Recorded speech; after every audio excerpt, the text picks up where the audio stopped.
segona part del partit, però en la primera, si arribeu a estar encertats, se sentencien en contra.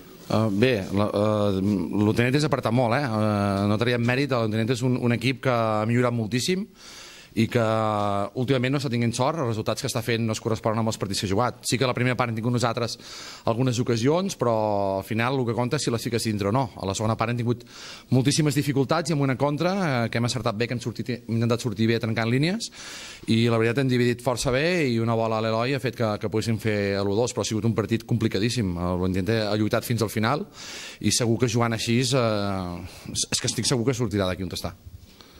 La gent s'ha queixat del segon gol del Llagostera per possible fora de joc. Com l'heu vist vosaltres? La veritat és que des d'on estic jo crec que molt poca gent ho pot veure. El que ho veu més bé és el Linear, perquè té que estar en línia, no? Perquè segur que fins i tot amb una càmera des del mig no es veu. El que passa que, bueno, amb els àrbits doncs a vegades s'equivoquen a favor, a vegades en contra, que no dic que s'hagi equivocat, ho desconec. Jo crec que en línies generals, si mirem les ocasions de gols que hem tingut nosaltres i les que ha tingut l'Hotennet, crec que han sigut justos guanyadors, tot i que hem tingut moltíssima dificultat.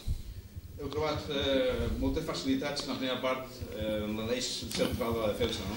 Hem arriscat una miqueta, hem variat la nostra forma de jugar. Nosaltres sempre juguem diferent a casa que a fora.